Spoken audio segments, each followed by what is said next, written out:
Oui, Yorana les amis, voilà, c'était Heura. Je vais vous parler de mon deuxième livre, mon autobiographie, Aventuré dans l'âme, qui est sorti aux éditions Au Vent des Îles.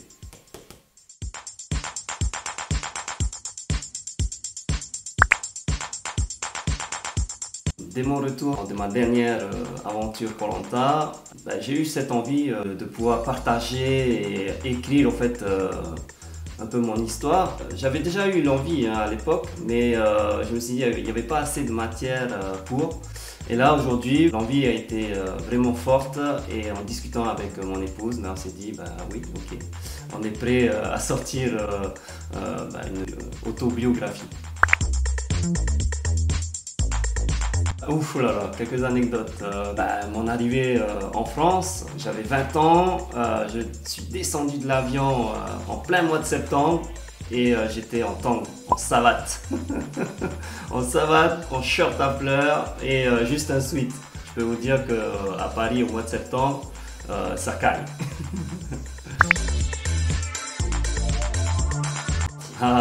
Écoute, déjà regarde-moi cette couverture, elle est magnifique, ça donne envie déjà d'acheter, donc achète-le. Ensuite, pour mieux me connaître, tu connaîtras le Teheura enfant à Taha, dans la vallée, à la pêche. Le Teheura adolescent à Tahiti, voilà, donc qui s'éloigne un peu déjà du nid familial. Le Teheura en France, voilà, qui se caille, qui se pèle. Et puis bien sûr, pour les fans de Koh Lanta, il y aura dans le livre quelques coulisses et des anecdotes de l'émission. Alors, ce que j'aime bien dire, c'est une des expressions que les anciens disaient souvent. Tout simplement, ce qui veut dire ne fais pas deux choses en même temps. Et en expression française, c'est pas un vieux singe qu'on apprend à faire la grimace. Un coco. Des savates. Ma famille, ma femme et mes enfants. Beaucoup de choses.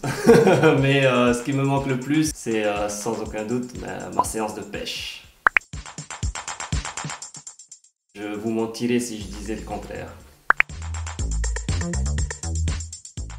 À chaque fois que je rentre au Fénois, n'oublie pas de mettre une bonne bouteille de vin rouge dans ma valise à partager en famille avec mon père, ma mère et mon frère. C'est au retour plutôt qu'il faut savoir ce qu'il y a dans ma valise. C'est quand je reviens du Fénois, elle est plus souvent chargée qu'à l'aller. Tout simplement avec des poules poitrons, des bonbons chinois, plein de petites bêtises comme ça, voilà. Et qui manquent souvent ici. Le sao aussi, ça manque en France.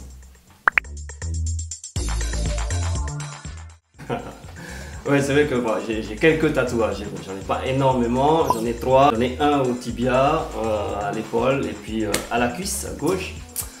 Donc j'ai pas de tatouage caché. Pour la petite anecdote, mon tout premier tatouage c'est celui que j'ai au tibia, ici. On l'a commencé à 3 h du matin, qu'on a fini à 6 h du matin avec un copain calédonien, que c'était son tout premier tatouage également. Et donc c'était une souffrance pas possible. Et oui, depuis le confinement, je me suis aussi mis à TikTok. Moi j'aime bien celui-là.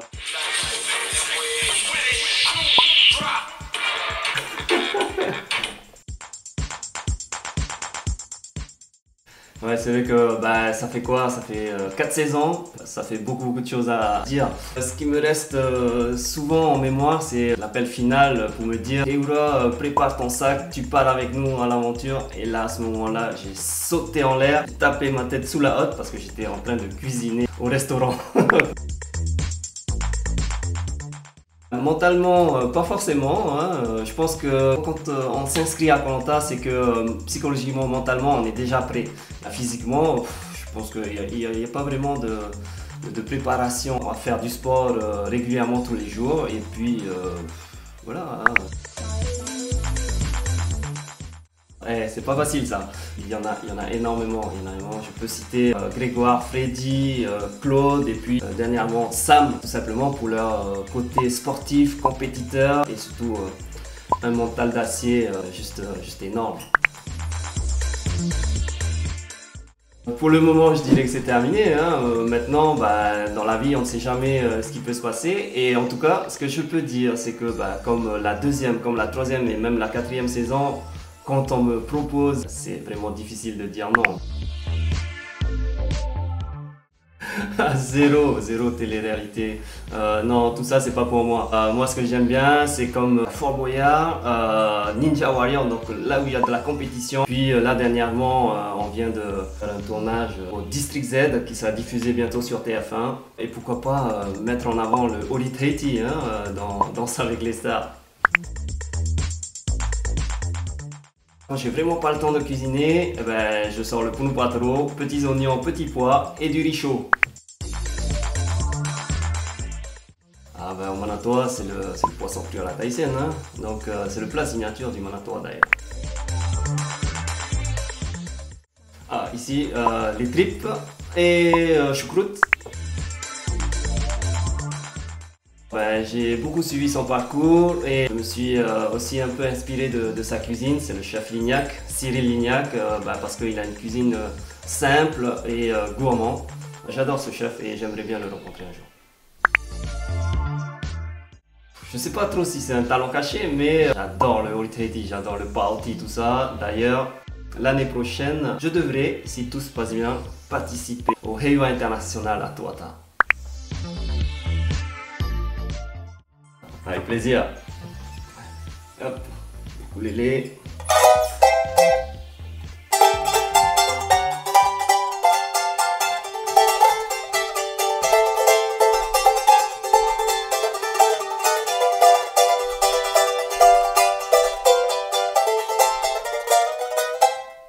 Yes.